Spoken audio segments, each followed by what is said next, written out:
What if I told you that weakness is not about how you look? It is not about your job title or the money in your bank account. It is about the words you use. Imagine standing before a man like Marcus Aurelius, the philosopher king of Rome. He would not be impressed by your status. He would not measure your strength by the size of your muscles. He would simply listen. He would listen for the telltale phrases that give away a weak mind, the words that show you blame the world for your problems and run from your own power. These phrases are not just sounds. They are echoes of an inner surrender. They are the language of procrastination, fear, and a victim mentality. To a Stoic, your words are a diagnostic tool. They reveal the health of your soul. Are you the master of your inner world, or have you handed the keys over to circumstance?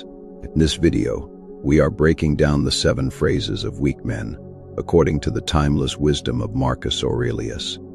More importantly, we will show you what to say instead, to build unshakable inner strength. This is about transforming your identity by transforming your language.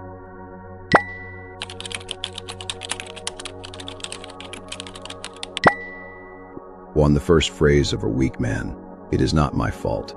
The first and most common phrase is, it is not my fault. When a project fails, a relationship ends, or an opportunity is lost, the weak mind instantly searches for something or someone else to blame. It is the economy, the boss, the traffic, the weather. Anyone or anything will do. As long as the spotlight of responsibility points away, this phrase is a declaration of powerlessness. It is an admission that you believe you are a puppet and the world is pulling your strings. Think about a guy who shows up late to a crucial meeting. He rushes in, flustered, blaming the traffic. To his colleagues, he is just making excuses. But to a Stoic, he is doing something far more damaging. He is telling himself a story where he has no control. The traffic was not his fault, no. But his failure to plan for it was lack. His lack of preparation was his choice. The Stoics teach that while we do not control external events, we have absolute control over our response to them. This is the core of your power. Blaming others is just a comfortable lie to avoid the hard truth of your own shortcomings.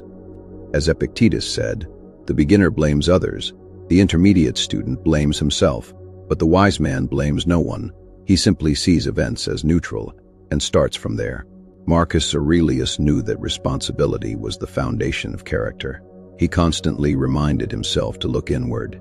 Taking ownership is the first step toward progress.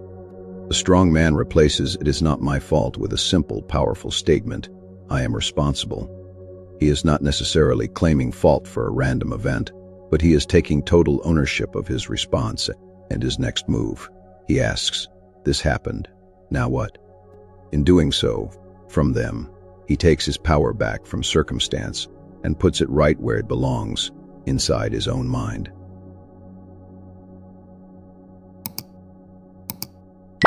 To second phrase of a weak man: I will do it tomorrow. Next up is the sweet poison of procrastination: I will do it tomorrow. These words feel like a relief in the moment, but they create a debt that only grows over time. Every time you say tomorrow, you are training your mind to disobey your own commands. You are teaching yourself that your commitments do not matter. This is not just laziness, it is a form of self-betrayal. Think of the person who wants to get in shape. They buy the gym membership, they tell their friends, but when the alarm goes off, they hit snooze and mutter, I will start tomorrow. Evening comes and they are too tired, so they say, definitely tomorrow. Tomorrow becomes this mythical land where all their goals are achieved, but it is a place they actually reach. As the philosopher Seneca warned, putting things off is the biggest waste of life. It snatches away each day as it comes and denies us the present by promising the future. The weakness here is a fear of the present moment, a fear of discomfort and effort.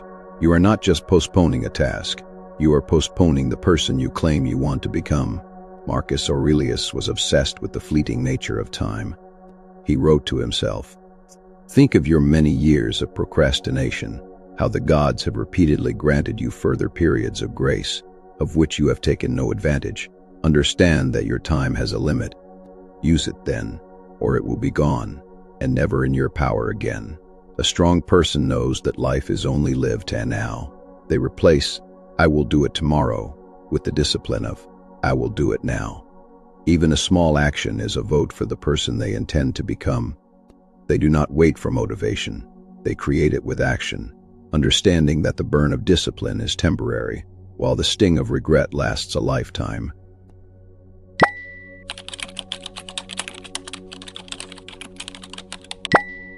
Three, the third phrase of a weak man. That is impossible.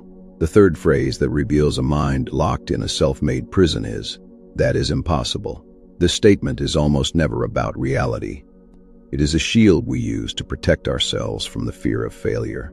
The moment you declare something impossible, you give yourself permission to quit before you even start. You surrender all responsibility to be creative, resilient, or courageous. Imagine an entrepreneur with a game-changing idea, but they see the obstacles, the lack of funding, the big competitors, the technical hurdles. They tell themselves, it is impossible for me to succeed. They are not making a rational calculation. They are building a cage out of their own beliefs. They have mistaken difficult for impossible.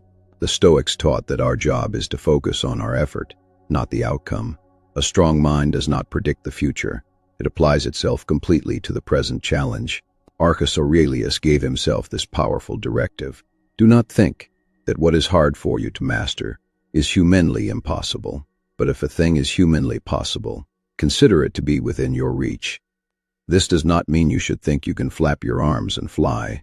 It means you should not let your perception of difficulty stop you from trying things that are, in fact, achievable. It is a call to test your limits, instead of just assuming them. The strong person removes that is impossible from their vocabulary. They ask a different question. How can I make this possible? This simple shift turns them from a spectator into a problem solver. An obstacle becomes a puzzle, not a dead end. They might not succeed every time, but they will never fail by default. They live by the wisdom of Seneca, who said it is not because things are difficult that we do not dare. It is because we do not dare that they are difficult.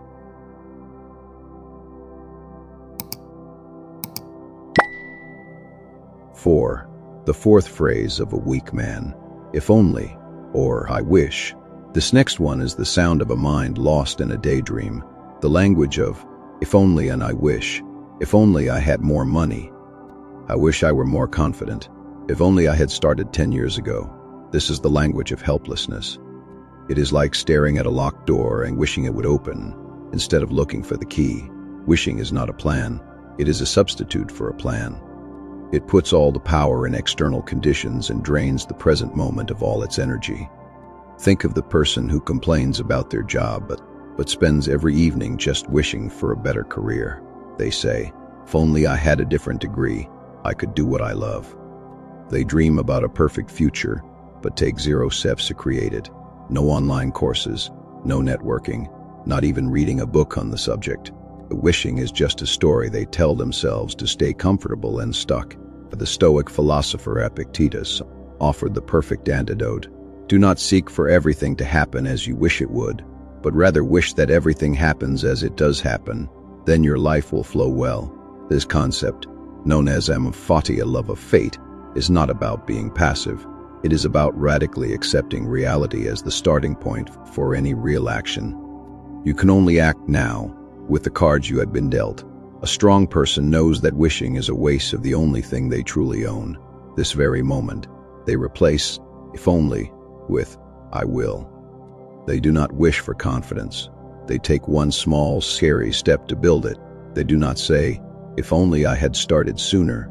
They say, I will start now. The world does not respond to wishes. It responds to work.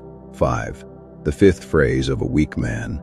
He made me angry. The fifth phrase is a profound admission of emotional immaturity you hear every single day.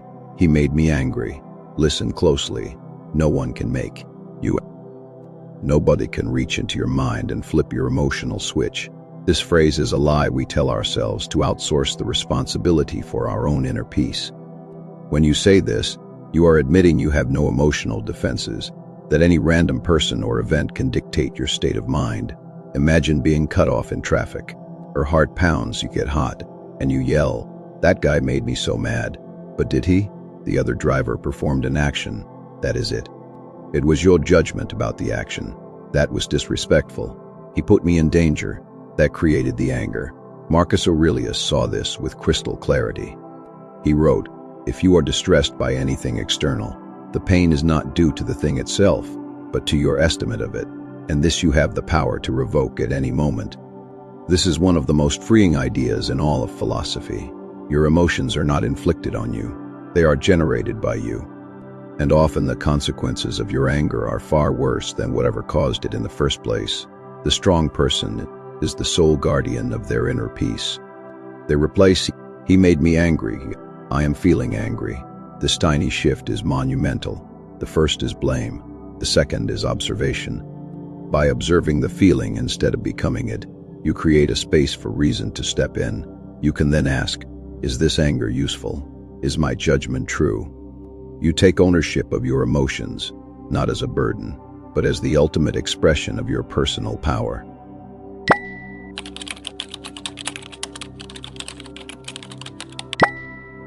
Sixth phrase of a weak man. I already know that. Our sixth phrase pretends to be a sign of confidence, but it is really the armor of a fragile ego. I already know that. These three words slam the door shut on wisdom. The person who says this is not interested in learning. They are interested in being right. They build a fortress around what they currently believe, refusing to admit there might be gaps in their understanding. This intellectual arrogance is the enemy of all growth. Think of an employee in a training seminar. The speaker brings up a topic they have heard before. Instead of listening for a new angle or a deeper insight, they mentally check out and whisper, I already know all this. They have mistaken familiarity for mastery. They have chosen the temporary comfort of feeling knowledgeable over the permanent power of becoming wiser. For the Stoics, the pursuit of wisdom was a lifelong journey that demanded humility. Marcus Aurelius, the most powerful man on earth, led by example. He wrote, "If someone is able to show me that what I think or do is not right, I will happily change, for I seek the truth, by which no one was ever truly harmed." It is the person who continues in his self-deception and ignorance who is harmed. The strong person enters every situation as a student. They replace the dismissive, I already know that, with the curious question, what can I learn from this? They listen patiently, searching for a new layer of meaning. They would rather be wrong today so they can be wiser tomorrow. True confidence is not pretending to have all the answers. It is having the courage to seek them.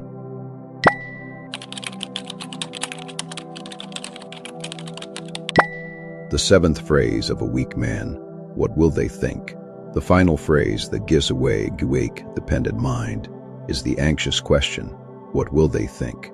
This question is the compass of someone who has lost their own internal guidance system. Their self-worth is not a fixed point inside them.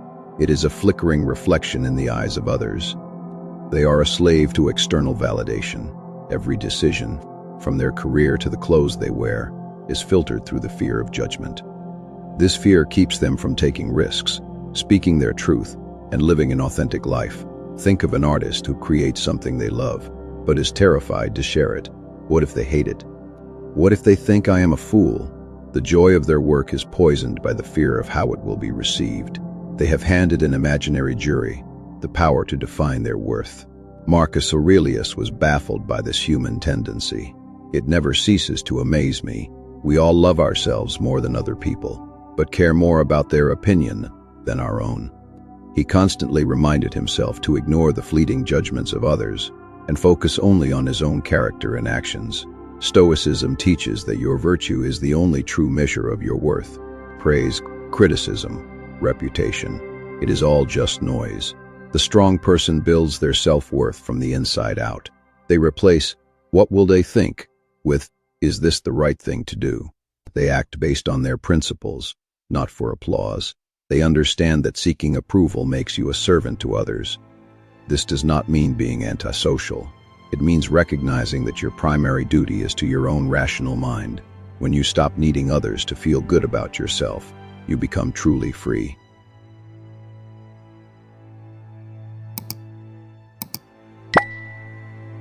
Conclusion. So there they are, the 7 phrases that keep a mind in chains. It is not my fault. I will do it tomorrow. That is impossible. If only. He made me angry. I already know that. And what will they think? These are not just words. They are spells we cast that create a life of weakness and reaction. But the wisdom of the Stoics gives us the antidote. Replace blame with responsibility. Replace procrastination with action. Replace limits with curiosity. Replace wishing with willpower. Replace reactivity with composure. Replace arrogance with humility. And replace fear of judgment with the power of your own principle. This is not just a language trick. It is a fundamental shift in how you see the world and your place in it. It is the difference between being a leaf tossed in the wind and being the rock that stands firm in the storm. Your words are the rudder of your soul. Steer them wisely. If this message hit home, show it by liking this video and subscribing for more practical wisdom. Then, go to the comments and make a declaration. Right? I am responsible to lock in your commitment to a life of strength.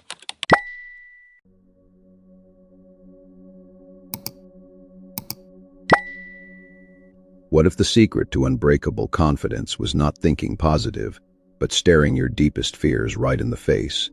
Before we begin, if you are tired of being a prisoner to your own thoughts and want practical, no-nonsense strategies to build a fortress-like mind, do yourself a favor and hit that subscribe button. We are all about turning ancient wisdom into modern power. I want you to imagine something for a second. Everything you are working for, everything you are anxious about protecting, your career, your relationships, your reputation, imagine it all goes wrong. And not just a little wrong. I mean catastrophically wrong. Now modern advice tells us to banish those thoughts, right? To visualize success, manifest victory, and live in a state of never-ending optimism. But what happens when that relentless positivity is just a fragile mask, ready to shatter at the first sign of real trouble? What happens when you feel like a failure, just for feeling fear? The ancient Stoics, these were philosophers who walked the halls of power in imperial Rome, who faced down plagues, political chaos, and exile. They had a much more powerful strategy.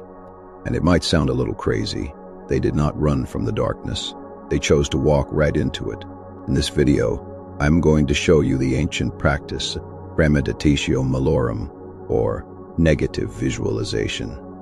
This is the Stoic secret to turning your anxiety from a source of crippling dread into a source of strength, preparation, and a truly invincible kind of confidence that no misfortune can even touch. Stick with me, and you will learn more than a mental trick.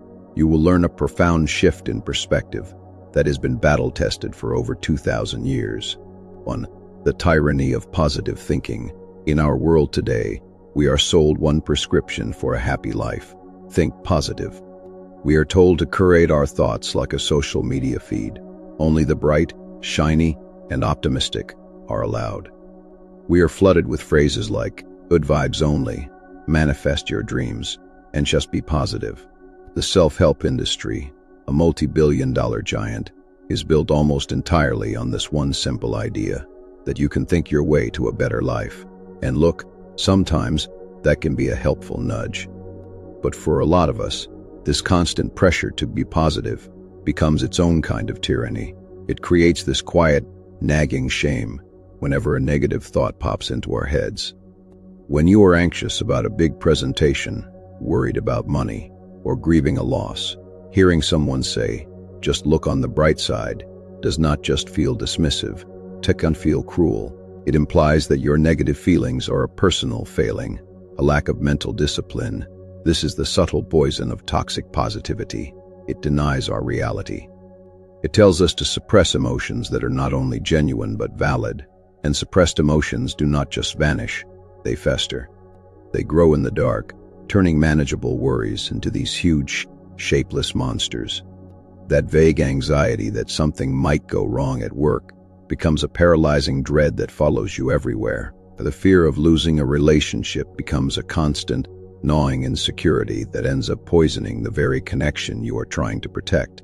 Seneca, a Stoic philosopher who was one of the wealthiest men in Rome, knew this. He famously said that we often suffer more in or imagination than in reality. But he was not saying we should ignore our imagination. He understood that a mind that only ever expects sunshine is completely unprepared for the storm that will inevitably come. The problem with only visualizing the positive is that it leaves you fragile. Your confidence is built on the hope that nothing bad will ever happen. But life is not like that, is it? Projects fail. People leave. Sickness arrives. And when your only tool is to think positive, the first real negative event can make your entire world collapse. So the Stoics asked a different question. What if, instead of building a fragile shield of optimism, we trained ourselves to be so strong that we did not need a shield at all? What if we stopped running from the darkness and chose to face it, on our own terms, in a controlled way, to strip it of its power? This is not pessimism. This is strategic preparation. This is the foundation of premeditatio malorum.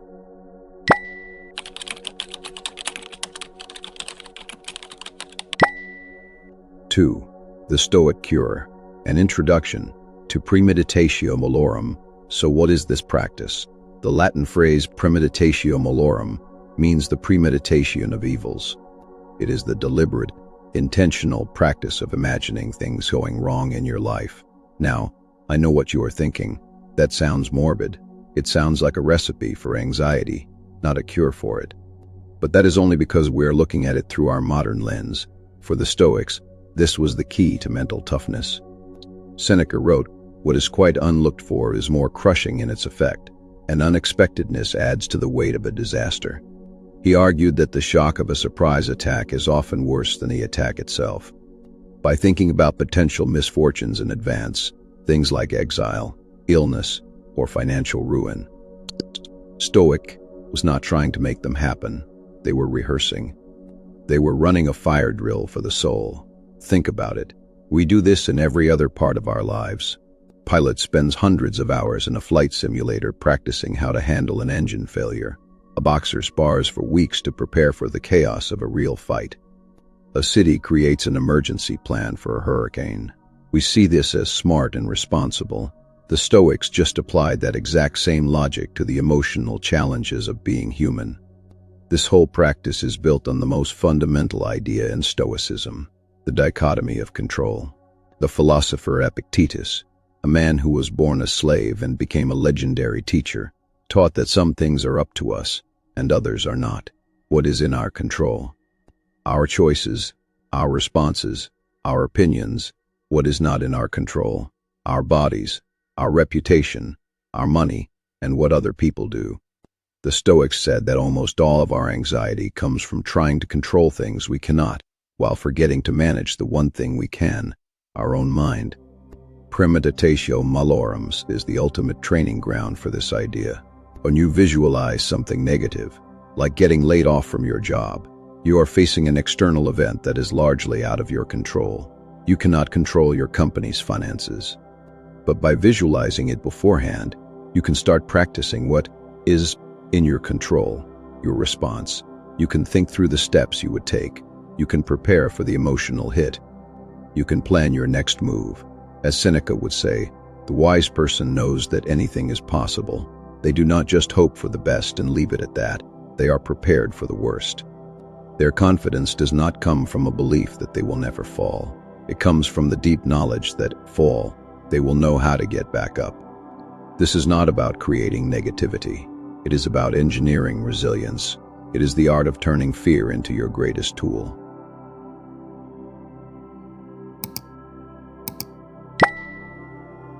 Three, the psychological power of visualizing failure. So why does this ancient practice actually work so well? It turns out modern psychology is just now catching up to what the Stoics knew 2,000 years ago. The benefits of this counterintuitive habit are profound. First, and this is a big one, it destroys vague anxiety. Our minds are terrible at dealing with undefined threats. That fear of, what if something bad happens, is a shapeless, shadowy monster, and it can be absolutely terrifying. Firsterus premeditatio malorum forces you to turn on the lights. It makes you define the something bad. Instead of a fuzzy worry about a project failing, you visualize it in detail. The awkward presentation, the disappointed client, the tough conversation with your boss. And when you do this, funny thing happens. The monster shrinks. By giving your fear a specific shape, you turn it from a paralyzing dread into a concrete problem, and problems have solutions. You start to realize that even the worst-case scenario is almost always survivable. Your world does not end. Life goes on. Second, it builds psychological resilience. Think of this practice as a kind of mental vaccine. A vaccine introduces a tiny, weakened version of a virus to trigger an immune response. Negative visualization introduces a simulated version of adversity to trigger a psychological one. Every time you calmly think about loss or failure, you build a small callus on your mind. You are practicing voluntary discomfort. By repeatedly facing these ideas in a controlled way, you reduce their power to shock and overwhelm you in real life. Stoic confidence is not, "I will succeed." It is, "I will be okay, even if I fail." This practice is what gets you to that deep, unshakable sense of okay. Third, it drives you to take action. This is where negative visualization proves it is an intensely practical tool, not just some morbid daydream. When you visualize a bad outcome, you do not just see the end result. You start to see the path that leads there. If you imagine your business failing, you might pinpoint the reasons. Maybe poor cash flow, a weak marketing plan, or not paying enough attention to customers. That detailed picture does not lead to despair. It leads to a to-do list. Now you can build up a cash reserve. You can work on your marketing. You can create a system to follow up with clients. You go from the passive state of worrying to the active state of preparing. As Seneca wrote, "A wise person always considers that something could block their plans." By thinking about what could block your plans, you put yourself in the best possible position to make sure they are not blocked. And finally, and this is the most beautiful part, it creates profound gratitude. This is the secret gift of premeditatio malorum. After you spend 10 minutes vividly imagining that you have lost your job, or that a relationship has ended, or that your health has failed, you then open your eyes, and you realize, with this sudden breathtaking clarity, that none of it has happened. Your job is still there. The person you love is still with you. Your body is still working. The feeling that washes over you is not just relief. It is a deep, powerful gratitude for this very moment. The things you took for granted just minutes before are suddenly revealed to be precious, fragile gifts. The Roman Emperor Marcus Aurelius was constantly reminding himself to focus on the present. Negative visualization is a powerful way to pull your mind back from worrying about the future and anchor it in a deep appreciation for what you have right here, right now. Before we get into exactly how you can start using this powerful technique, I am curious, have you ever felt that all the pressure to think positive has actually made you feel worse? Let me know your experience in the comments below. It is an important conversation, and sharing your story might really help someone else feel less alone.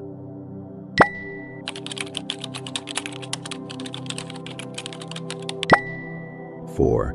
A practical guide to premeditatio malorum. Alright, so understanding the philosophy is one thing, but putting it into practice is where the magic happens. Premeditatio malorum is not complicated, but it is intentional. Think of it as a workout for your resilience. Here is a simple 4-step guide to start using this in your own life. Step 1. Choose your fear and start small. When you first start, please do not jump into visualizing your biggest existential dread. That is like trying to bench press 300 pounds on your first day at the gym. You have to build the muscle first. Start with a small, manageable anxiety. Maybe it is the fear of being late for a meeting, messing up your words in a conversation, or getting a critical email from your boss. Just pick one specific, near-term fear to work with. Step 2. Visualize the negative outcome in vivid detail. Set aside 5 or 10 minutes where you will not be disturbed. Close your eyes. Now, do not just think the thought, "What if the meeting goes badly?" I want you to live it in your mind. Walk yourself through it, moment by moment. Or in your car, stuck in traffic that is not moving, you watch the clock on your dashboard tick past the meeting start time. Feel that knot of anxiety tightening in your stomach. Imagine walking into the room 20 minutes late. See the faces turn to you, some annoyed, some feeling sorry for you. You start your presentation, but you are flustered. You forget a key statistic. Your laptop will not connect to the projector. You cannot find the right file. Feel the heat of embarrassment crawling up your neck. Imagine the awkward silence when you finish. The key here is not to wallow in the feeling, but to observe it. Acknowledge the embarrassment without letting it take over. Then follow the scenario to its end. What happens next? You pack up your laptop. You walk back to your desk. People move on. The world does not end. Your life continues. Step 3. Analyze and strategize. Once you have faced the worst in your mind, open your eyes and grab a notebook. This is the critical step where you turn fear into preparation. Ask yourself 2 incredibly powerful questions. First, what can I do right now to help prevent this from happening? For our example, the answers might be, I will leave 30 minutes earlier than I think I need to. We'll check the traffic before I leave. I will have a backup of my presentation on a USB stick and in the cloud. I will practice my opening until I can say it in my sleep. This is proactive problem solving. Second, if the worst case scenario does happen, how would I get through it and recover? The answer here might be, I would message ahead to let them know I am stuck. I would start with a calm, brief apology for the delay. I would follow up with an email to everyone with the full slide deck. I would remind myself that one bad meeting does not define my entire career, and I would focus on crushing the next one. This is how you build real confidence in your ability to handle anything. Step 4. Return to the present with gratitude. This final step is so important. After thinking about what could go wrong, consciously bring your mind back to right here, right now. Acknowledge that the disaster you just pictured has not happened. The meeting is still a week away. You have time to prepare. You are in control of your actions. Feel that sense of calm and appreciation that comes with this realization. You have just taken a vague fear, faced it, disarmed it, and used it to become stronger. You have turned anxiety into fuel. This simple act of returning to the present is what grounds the whole practice in empowerment, not dread.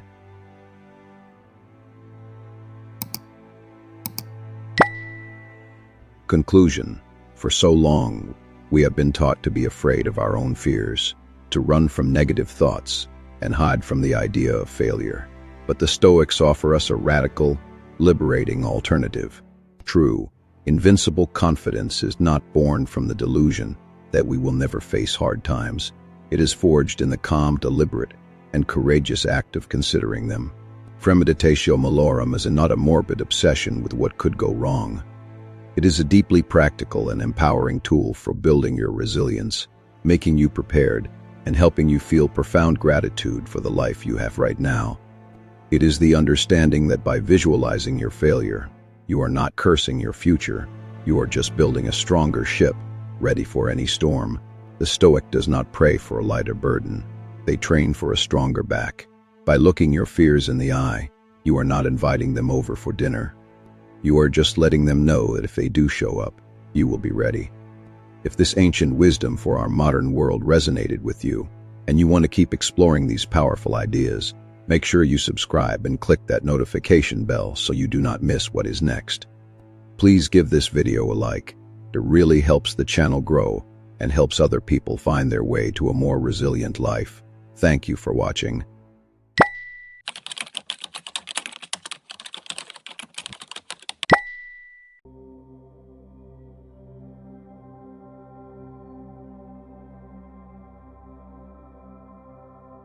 You know the feeling.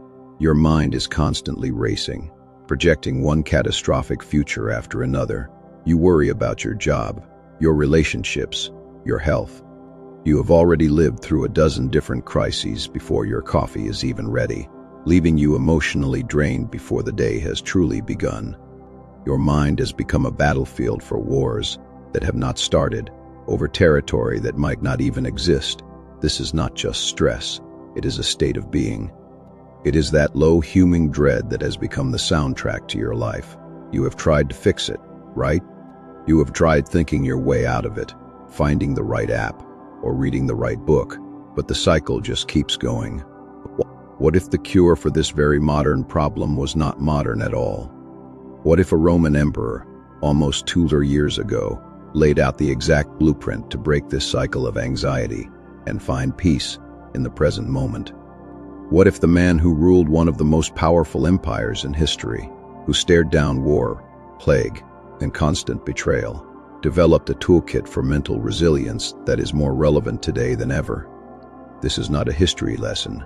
Think of this as a practical guide to taking back your mind from the chaos of the 21st century. The man we are talking about is Marcus Aurelius, the last of Rome's 5 good emperors. But more importantly, he was a philosopher, student of Stoicism. He never even meant to publish his thoughts. He wrote them for himself in a private journal we now call Meditations. This was not just theory for him, it was his lifeline. It was a series of exercises, reminders, and hard truths he used to govern himself, so he could then govern the world. The anxiety you feel, that feeling of being crushed by events you cannot control, is the exact same anxiety he felt. The only difference? He built a system to deal with it. System based on one simple, earth-shattering idea. You have power over your mind, not outside events. Realize this, and you will find strength. Over the next few minutes, we are going to unpack 8 of his most powerful principles. These are not just pretty quotes. They are battle-tested strategies for your mind. They are the ancient cure for your modern anxiety. Step 1. Control what you can control. First things first, the bedrock of all mental strength is this, the dichotomy of control. A philosopher named Epictetus, who heavily influenced Marcus, put it simply, some things are up to us, and others are not. What is up to us? Our opinions, our motivations, our desires, our actions, basically our own choices. What is not up to us? Well, pretty much everything else. Other people's opinions, the economy, the weather, getting sick, traffic jams, and whether or not your boss even notices your hard work. So much of our anxiety comes from one place, trying to control things that are, by their very nature, uncontrollable. We pour all this mental and emotional energy into worrying about outcomes we have zero direct power over. It is like trying to command the ocean to be still. It is exhausting, and it is pointless. Marcus was constantly reminding himself of this. He would say, "The chief task in life is simply this, to identify and separate matters so that I can say clearly to myself, which are externals not under my control, and which have to do with the choices I actually control." So, how do we use this today? Think about your job. You cannot control if you get that promotion. You cannot control your boss's mood or the company's stock price. But you can control the quality of your work. You can control your professionalism, your integrity, and how you react to feedback. Put all your energy there. If someone leaves a nasty comment online, you cannot control their opinion, but you can control your response. You can ignore it, learn from it, if there is a grain of truth, or respond with grace. Your peace is not in their hands. It is in your choice of how to react. This is not about being passive. It is about being strategic.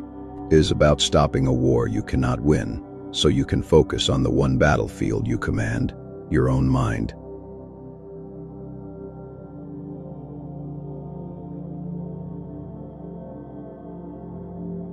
Step 3. Stop complaining. Complaining has become our favorite pastime. We do it to bond, to vent, to feel heard. But to a Stoic, complaining is choosing to be a victim. Every single time you complain, you are reinforcing a story of helplessness. You are telling yourself, over and over, that you are powerless to your circumstances. Marcus had a brutally simple take on this. Everything that happens is either endurable or not. If it is endurable, then endure it. Stop complaining. If it is unendurable, then stop complaining. Your destruction will mean its end as well. This is not about bottling up your feelings. It is about making a choice between two paths, problem solving or suffering. Complaining is the language of suffering. It fixates on the problem, marinates in the injustice of it all, and looks for sympathy instead of a solution. Think about it. You can spend all your energy telling everyone how unfair your project is. It might feel good for a second, like letting off steam, but it changes nothing. In fact, it just digs the grooves of negativity deeper into your mind. The Stoic alternative is to change the question. Instead of, I cannot believe this is happening to me. You ask, okay, this is happening. What is my next move? This tiny shift moves you from being a passive victim to an active player in your own life. You do not have to like it. You just have to recognize that complaining is a waste of the one resource you have to fix it, your focused will. The next time you feel the urge to complain, just pause. Ask yourself, is this helping? Is this moving me toward a solution? Or am I just screaming that I'm powerless?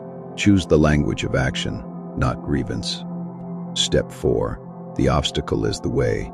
This next idea is one of the most powerful and counterintuitive in all of philosophy. It is captured in a single line from Marcus Aurelius. The impediment to action advances action. What stands in the way becomes the way. Read that again. For most of us, an obstacle is a reason to get frustrated, anxious, and maybe even quit. A difficult boss, a failed project, a sudden setback. These things block our path, and our first instinct is to hate them for being there. We think the road to our goals should be clear and easy, but the Stoics saw it completely differently. For them, the obstacle is not blocking the path. It is the path. The obstacle is an opportunity sent from the universe to practice a virtue. That rude person, an opportunity to practice patience, a financial setback, a chance to practice resilience and creativity. That impossible problem, a chance to practice persistence. Every force that seems to be breaking you is actually giving you the exact friction you need to become sharper, stronger, and better. Without these challenges, you would remain soft and untested. Here is a modern example. You are launching a business, and a huge competitor suddenly appears. The normal, anxious mind freaks out. It is a disaster, but the Stoic mind sees it differently. The competitor is the way. Their presence forces you to be more innovative, to serve your customers better, to clarify your message. The obstacle, the competition, is the very thing that will forge you into a stronger company. So when you face a setback, your first question should not be, why me? It should be, what can I practice right now? This reframes everything. It turns you from a victim of fate into a student in life's ultimate gym. The obstacle is not in your way. The obstacle is your way.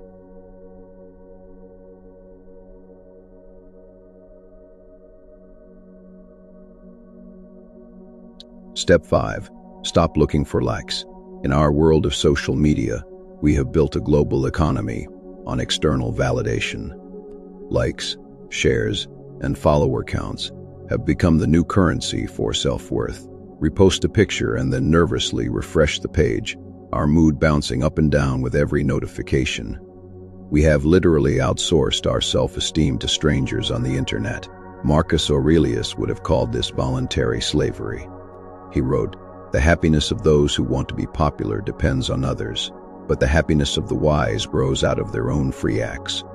He constantly questioned the logic of seeking approval from people we do not even respect.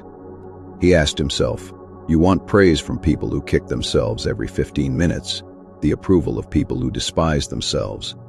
When you hear it put like that, the whole chase seems ridiculous, does not it?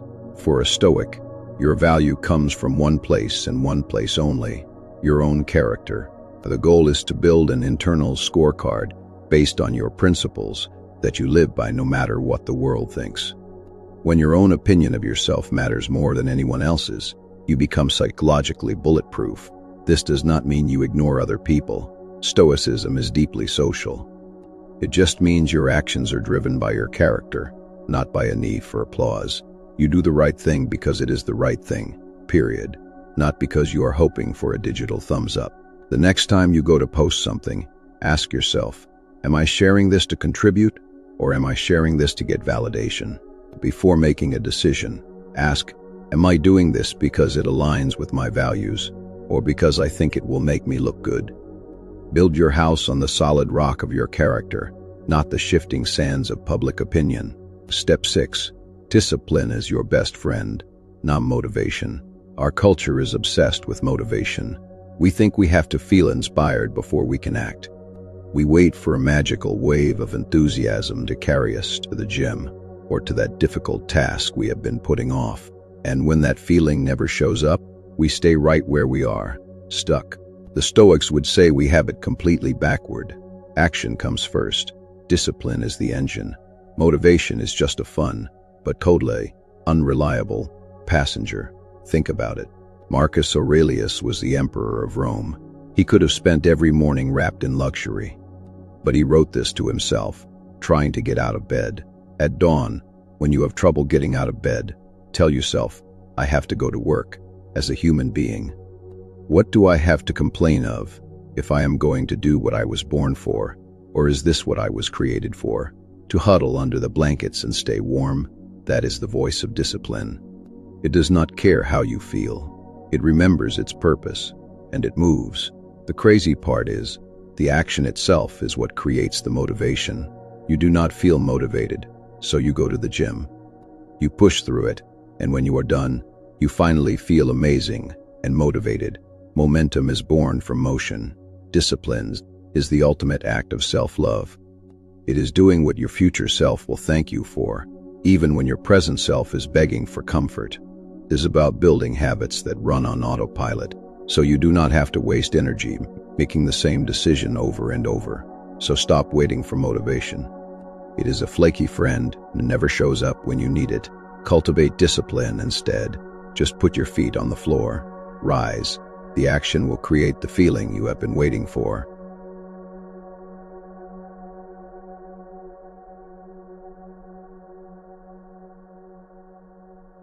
We have just walked through an ancient operating system for the human mind, one designed for resilience in a world of chaos. These are not just ideas, they are tools. But like any tool, they are useless until you pick them up and put them to work. If this resonated with you, and you want to keep exploring practical philosophy for a better life, make sure you subscribe to the channel. And now, a question for you. Of these 8 principles, which one do you need to practice the most in your life right now? Is it letting go of what you cannot control? Is it kicking the complaining habit? Or is it remembering your time is finite? Leave a comment below and share which idea hit you the hardest. Just writing it down is the first step to making it real. A conclusion. We started with the problem of modern anxiety, that endless, looping nightmare of overthinking and catastrophizing. We have explored 8 timeless principles from a man who faced unimaginable pressure with calm and purpose. From the dichotomy of control to memento mori, the core message from Marcus Aurelius is this: the world outside you is not the source of your chaos, and so it can never be the source of your peace. Your peace is your own responsibility. It comes from mastering your inner world, your perceptions, your judgments, and your choices. You cannot control the storm, but you can become the unshakable calm in its center. Anxiety is a fire, and it is fed by our own untamed thoughts. By applying these Stoic principles, you are learning to become the master of that fire, to starve it of fuel and harness its energy for warmth and light, instead of letting it burn you down. The cure for modern anxiety is ancient, because the human mind really has not changed.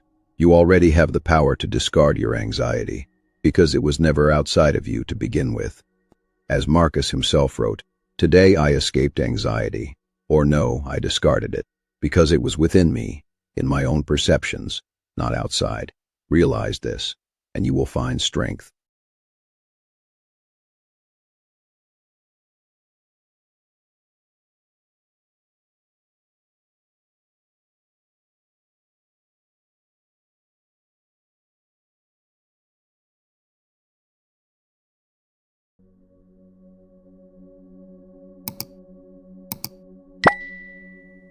What if you could stop someone mid-sentence, make them hang on your every word, and command their full attention, all without saying a thing? This is not about being rude. It is about mastering the most powerful and most misunderstood tool of communication, the intentional pause. In a world that screams for our attention, that rewards the fastest reply and the loudest voice, we have forgotten something important. We've forgotten that true power is not about volume. It is about control. Real power is not being loud. It is being unshakably clear. We have been taught to fight for airtime, to see any gap in conversation as a weakness, a void we have to fill before we lose our turn.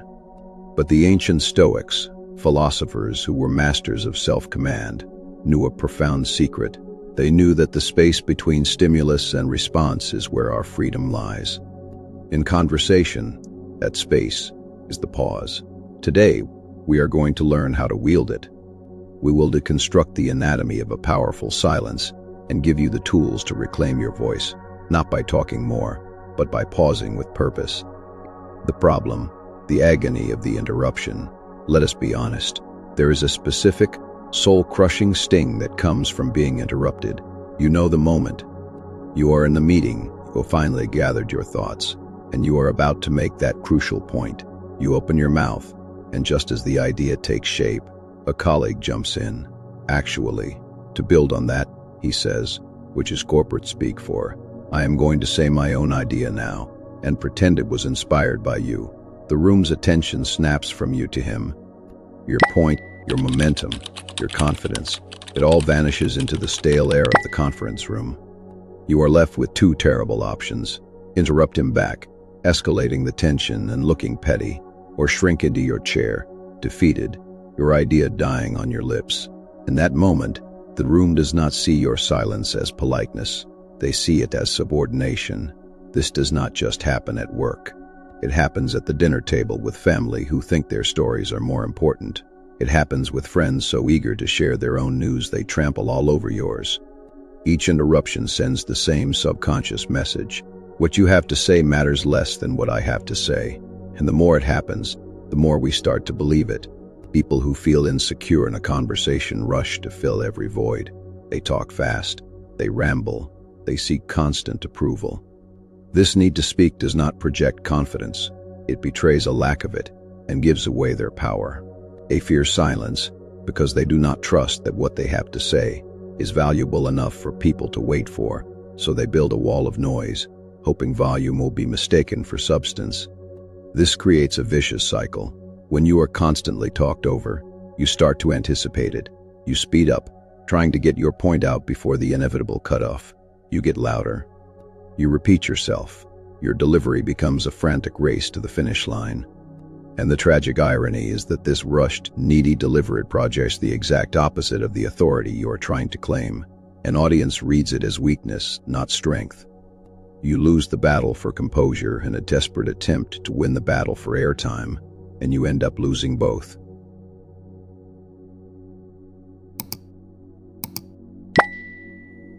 Two, the agitation, the psychological toll of being unheard.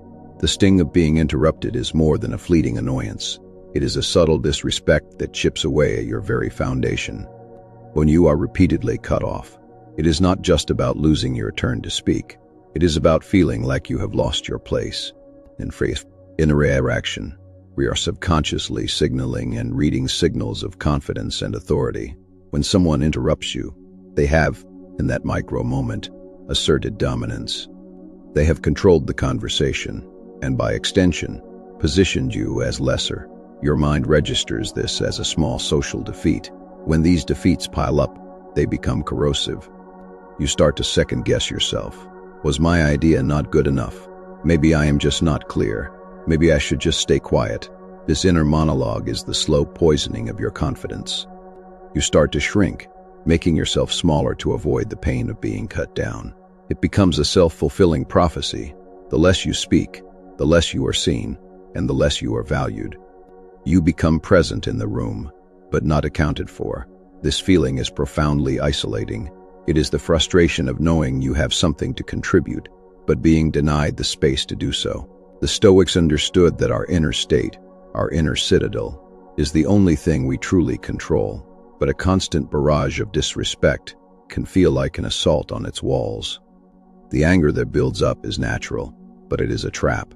Reacting with frustration just makes you look too emotional or difficult, especially at work.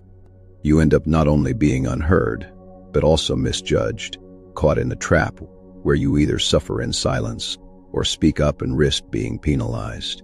This is the real cost of being unheard. It is not just about the words left unsaid. It is about the confidence that withers and the slow erosion of your sense of self-worth. It is the feeling of constantly fighting a battle just to prove your value in a world that seems determined to talk over you. If you have ever felt that sting of being interrupted, that frustration of being talked over, comment below with the word composure. You are not alone, and the solution is closer than you think. 3. The solution, the Stoic power of the pause. So, how do we break this cycle? If talking louder does not work, and surrendering is a slow poison, what is left? The solution is a third path. Not aggressive, not passive, but active, intentional, and powerful. It is the Stoic pause. The Stoics, from Emperor Marcus Aurelius to the freed slave Epictetus, built their philosophy on one idea. You cannot control what happens to you, but you can always control your response. The tiny gap between an event, the stimulus, and your reaction is where your power lives. An interruption is a stimulus. Your impulse to either fight back or shrink away is the reaction. The Stoic pause is the act of consciously widening that gap. When you are interrupted, you think the battle is for airtime. The Stoic knows the real battle is for composure. Lose your composure, and you have already lost, no matter who is talking. The pause is your weapon in this fight. It is not an empty space of fear. It is a structured, charged, and deliberate silence. It is a power move. When you intentionally pause, you shift the entire dynamic. Our brains find unexpected silence unsettling. It creates controlled uncertainty. The interrupter, who is feeding off the friction of your speech, is suddenly alone in the spotlight. By refusing to fight back or fold, you defy their expectations and seize control of the interaction as rhythm. This is not giving up. It is demonstrating a higher form of control. Calmness is the ultimate signal of power. While the interrupter shows a lack of self-control, your deliberate silence communicates unshakable confidence. It says, "I am so secure in the value of my point that I will not be rushed." It says, "I decide when I speak." This is the mindset of the Stoic pause. Your inner peace is the victory. Your goal is not to win the argument, but to maintain your own clarity and self-respect. By mastering the pause, you transform an act of disrespect into a chance to display superior self-command. Now, let us move from philosophy to practice. Here are 3 ways to wield the Stoic pause and retake control of any conversation.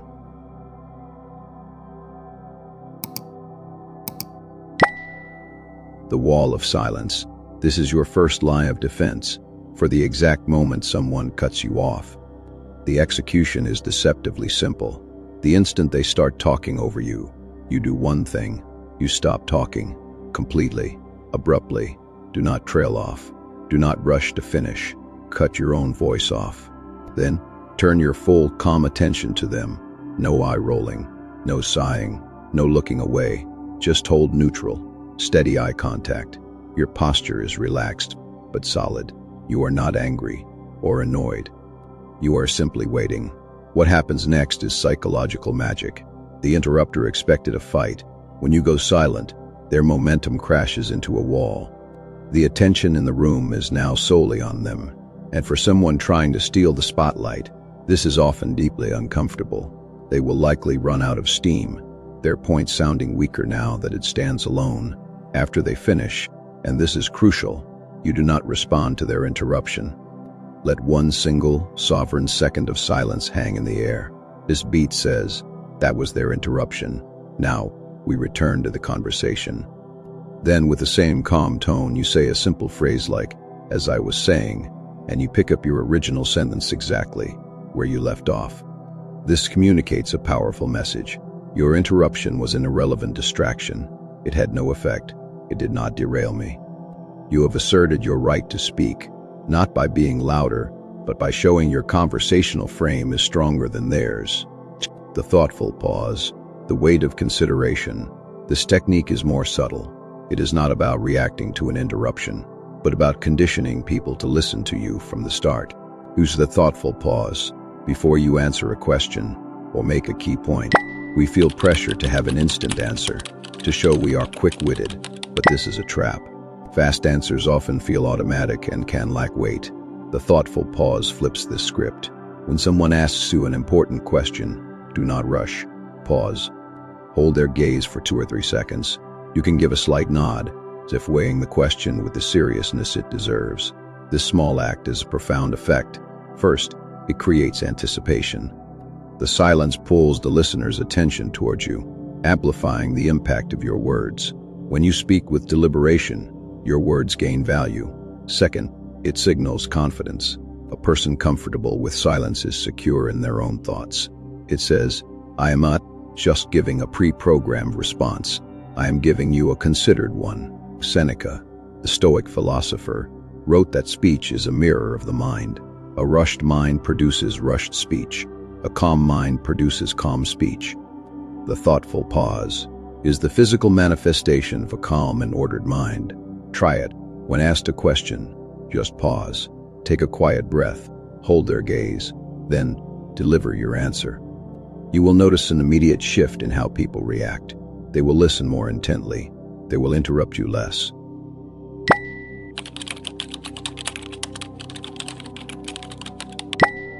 Stake situations, using silence to say no or disagree without being confrontational. We are often taught that no requires a long explanation, but this just opens the door for negotiation. The no pause sets a firm boundary with minimal conflict. It operates on the principle that a clear, calm boundary needs no defense. Imagine a colleague asks you to take on work you cannot handle. Your instinct is to list all the reasons you are too busy. This is a mistake. It invites them to solve your schedule for you. Instead, deploy the no pause. After they make their request, hold the space with a calm, neutral silence for a few seconds. Look at them directly, not with aggression, but with quiet consideration. The silence makes it clear their request is not a simple yes. After the pause, deliver your response with clarity and brevity. No long apology, no defensive excuses. State your position as a simple fact. A powerful phrase is, I understand why you are asking, but I will not be able to do that. Or even more simply, that is not going to be possible. Then, hold the silence again. Do not rush to fill it. Your calm, unwavering silence is the boundary. It communicates more powerfully than any explanation that the decision is final. You are not being rude, you are being clear. The Stoics taught that we must be honest about our own capacities. This technique separates the decision from the emotion. You are not rejecting the person. You are declining the request. It is a profound act of self-respect, and people will be forced to respect the quiet strength of your conviction. Conclusion: we live in a world addicted to noise, conditioned to believe influence comes from being the loudest and fastest. But we have explored a more ancient truth, known to the Stoic emperors and philosophers. True power flows not from noise, but from stillness. We have extracted the pain of being interrupted and seen how fighting back only makes us look less in control. And we have found the solution in the disciplined practice of the Stoic pause. We learned the interruption pause to reclaim the conversation, the thoughtful pause to make our words matter, and the no pause to set unshakable boundaries.